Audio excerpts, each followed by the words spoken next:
Le corps humain est constitué de millions de cellules dont les formes, les tailles et les fonctions sont très diverses. Les cellules sont les structures de base de tous les tissus présents dans l'organisme. Dans un tissu sain, de nouvelles cellules sont créées au cours d'un processus de division cellulaire appelé mitose.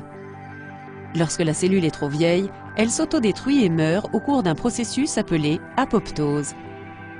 Un équilibre fragile existe donc entre le nombre de nouvelles cellules créées et le nombre de cellules qui disparaissent chaque jour. Lorsqu'un cancer se développe, cet équilibre s'en trouve rompu et les cellules commencent à se développer de manière anarchique.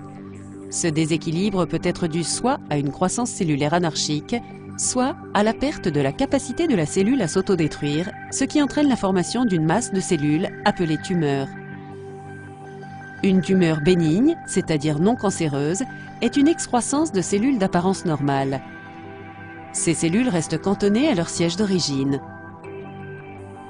A l'inverse, les cellules malignes ou cancéreuses ont la capacité de migrer, on dit métastaser, vers d'autres régions du corps par le biais des systèmes circulatoires ou lymphatiques et forment de nouvelles tumeurs dans ces nouvelles zones. Les cancers portent le nom de l'endroit où ils ont pris naissance. Cette zone est appelée site primaire. Lorsqu'un cancer du poumon se propage vers le cerveau, la tumeur cérébrale est considérée comme une métastase du cancer pulmonaire et non comme un cancer du cerveau. On dit que la tumeur cérébrale est le site secondaire du cancer.